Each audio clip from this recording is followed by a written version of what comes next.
Sutureless SFIOLs are a versatile option to correct a fake ear. This video walks us through the common problems faced and offers quick, practical tips to counter them.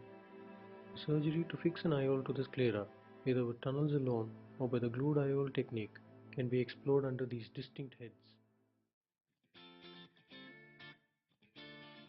One may be dealing with conjunctival scars and scleral wounds. Peritomies and IOL cushioning need to be planned accordingly.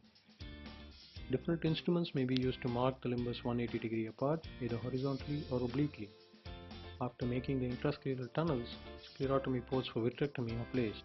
Symmetry in haptic exteriorization and haptic tucking helps preventing problems like IOL tilt and optic capture. In the absence of conjunctiva, use of forceps at sclerotomy cannulas or cotton tip applicators over the sclera is necessary for globe stabilization. Tunnels can be made with 25 gauge trocars or 26 gauge needles. One can also move 90 degree away to make the tunnels.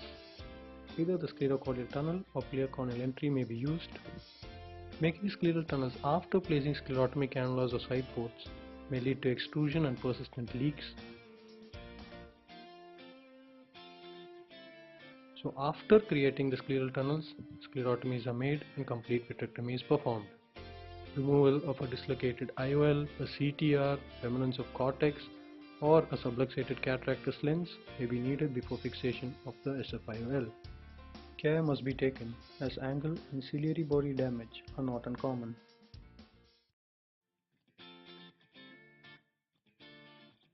The intraocular forceps is first checked.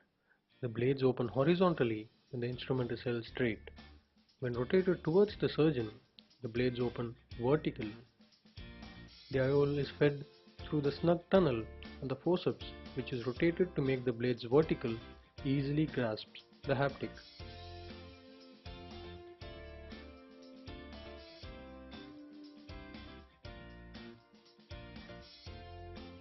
The haptic should be grasped at its tip.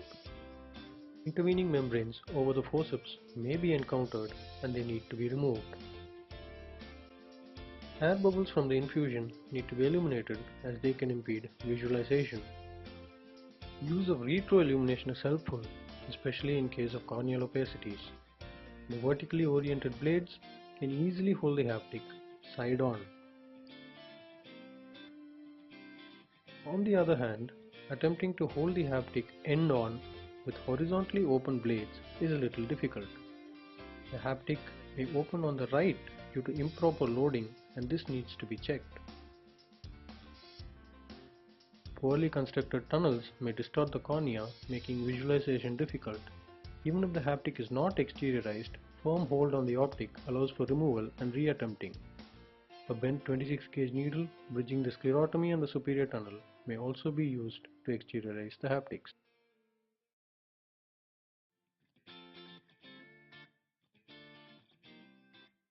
After exteriorizing the haptic, the forceps is used to hold it at its tip, ensuring that the tip does not protrude above the blades of the forceps. The forceps and the tip that it carries are then taken back to the sclerotomy site, laid flat on the sclera at the mouth of the tunnel and pushed into the scleral tunnel. The length of the haptic within the tunnel can then be checked.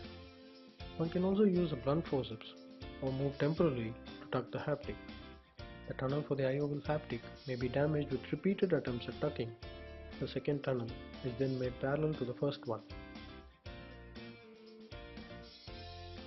Besides damaged tunnels, damaged haptics are also encountered. The tip may break, leaving only a very small remnant available for fixation. Tucking of what remains of the haptic and placement of a retention suture does the job.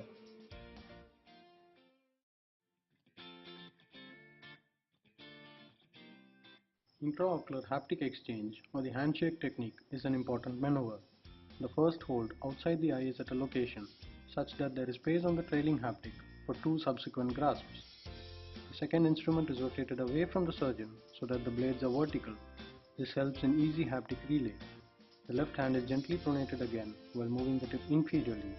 This action sends the optic and haptic behind the iris. The third instrument is finally used to hold the haptic at the tip and pull it out. UVL catch during entry needs to be looked for. An alternate method is direct haptic exchange without the second forceps. While this method works in large pupils, difficulties arise with smaller ones. The haptic may be missed and it recoils into the anterior chamber angle. Extreme globe manipulation causes distortion and iris prolapse.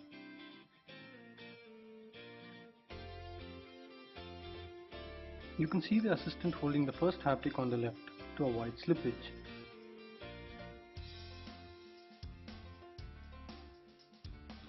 On occasion, the trailing haptic may not be exteriorized and drops into the posterior segment or is trapped in the ciliary sulcus.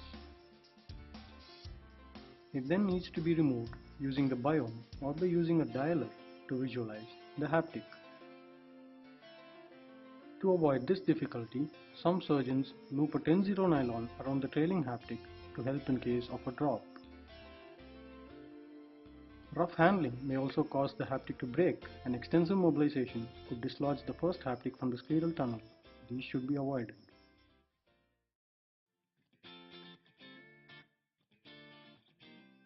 As with the first haptic, after checking the tunnel, the trailing haptic is grasped firmly, made to lie flat on the sclera and pushed into the scleral pocket. The forceps carries the haptic for some distance into the tunnel before releasing it. Centration can be achieved by altering the length of the haptic within the scleral tunnel on either side. These maneuvers can also be done with the mech presence, and globe stabilization is essential. Decentration may be avoided by using the limbus rather than the pupil as a landmark to orient the optic.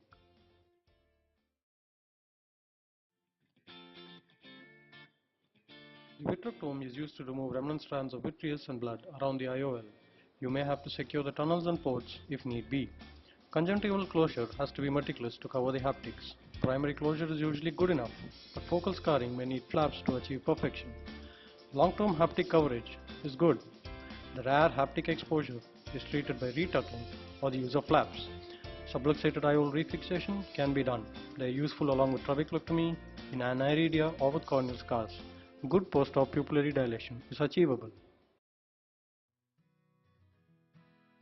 To summarize the key points in a concise manner, intrascleral tunnels are made before any full thickness incisions to avoid hypotony. A firm second grasp is absolutely necessary before releasing the preceding hold. Forceps introduced through sclerotomies are directed towards the center of the eye and then moved up to the pupillary plane. Over time, the surgeon graduates to smaller peritomies and shorter port tunnel distances, which minimizes chances of exposure. I hope you found the video informative, and thank you for your time.